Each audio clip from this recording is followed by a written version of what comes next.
BJP আমাদের 1 নম্বর enemy, 1 নম্বর শত্রু BJP. সারা ভারতবর্ষে সর্বভারতীয় দল হিসাবে বিজেপি হচ্ছে আমাদের 1 নম্বর শত্রু, কিন্তু রাজ্যের প্রেক্ষিতে আমাদের 1 নম্বর শত্রু তৃণমূল। আমাদের প্রচার যেমন তৃণমূলের বিরুদ্ধে তেমনি বিজেপির বিরুদ্ধে। এরা কেউই দেশের সুশাসন আনতে পারে না, একমাত্র সুশাসন আনতে পারে কংগ্রেস। ব্যালট যখন খুলবে দম্ভ তখন শেষ হবে। তৃণমূলের যে দম্ভ সেটা 4 তারিখ সারা পশ্চিমবঙ্গ ব্যাপী ফিনিশ।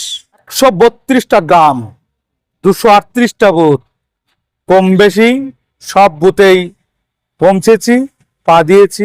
32,000 ওপর পরিবারের ঘরের মধ্যে প্রায় 21,000 বাড়ির সাথে কথা বলতে পেরেছি। আমার এক্সপেকটেশন থেকে অনেক বেশি ভালো হবে। কংগ্রেস ছাড়া পশ্চিমবঙ্গের সরকার গঠিত হবে না। এর সময় যেন আরো বেশি হলে ভালো হয়। সময় সাথে পেরে উঠছে না, সময় খুব দ্রুত শেষ হয়ে যাচ্ছে।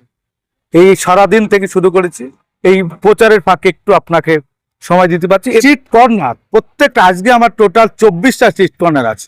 ছোট ছোট ছোট স্ট্রিট কর্নার ওপর জোর দিচ্ছি। খুব বড় র্যালি, আমাদের অত পয়সা নেই খুব বড় র্যালি আমাদের করার।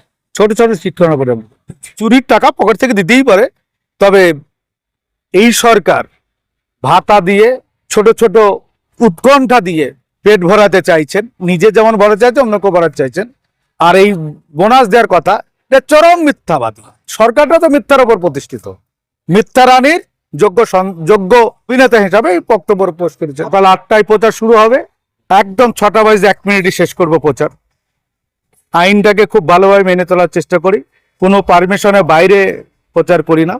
তেমনি আগামীকালও সকাল 8টা থেকে 5:50 পর্যন্ত প্রচার আছে, তার মধ্যে প্রচার শেষ করি। টোটাল যা দুর্নীতি, টোটাল যা কর্মকাণ্ড, আমাদের যা বক্তব্য সেটা সুরের আদলে লিপিবদ্ধ করা হয়েছে। সেই লিপিবদ্ধ সুর আরোপ করে মানুষের কাছে পৌঁছে দেওয়া হয়েছে, যেটা আমার মনে হয় বক্তব্যর আকার ছেড়েও এই আকার অনেক বেশি গ্রহণযোগ্য হবে। সেই কারণেই সারা নদিয়া যে সারা কৃষ্ণনগর দক্ষিণ বিধানসভাতে 12 থেকে 14টা এরকম সেট আমার চলছে, যারা গান বাজনা করে জিনিসটাকে বোঝানোর চেষ্টা করছে যে আসলে কোনটা সত্য, কোনটা মিথ্যা, কোনটা তা বুঝে নেওয়ার জন্য। আমাদের মুসলিম ভোটও আমাদের নয়, হিন্দু ভোটও আমাদের নয়, ভারতের নাগরিকদের ভোট আমার।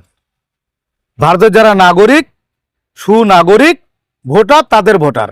আমরা হিন্দু করি না, মুসলিম করি না, জৈন করি না, খ্রিস্টান করি না, ইহুদি করি না। ভারতবর্ষ সর্বভৌম, সব ধর্মের মানুষ, সেই সব ধর্মের ভোটটাই আমার ভোট। তাহলে ওরা কেউ হিন্দুর ভোট নিচ্ছে, মুসলিম ভোট নিচ্ছে, আমি দুজনের ভোট নিচ্ছি।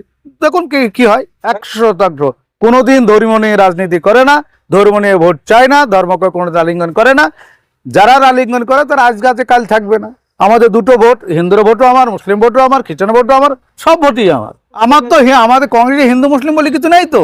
আমাদের তো আবার ভারতীয় নাগরিক, ভারতের নাগরিকের কাছে যারা ভোটার তাদের বাড়িতে আমরা ভোট চাইতে চাইছি। আমরা হিন্দু মুসলিম পাচ্ছি না, সারা দিন ব্যস্ত থাকি। এবং যতক্ষণ না স্ট্রং রুম সিল হচ্ছে ততক্ষণ আমাদের নিষ্কৃতি নেই। স্ট্রং রুম আরো থাকবে তো আমার। কাকে বিশ্বাস করবো? চোর আর চোরের ঠেনিদার, কাউকে বিশ্বাস নেই। গণকেন্দ্র আরো খতরনাক জায়গায়। দেখা যাক কি হয়। গণকেন্দ্র সবসময় এলা চোখ কান খোলা থাকতে হবে।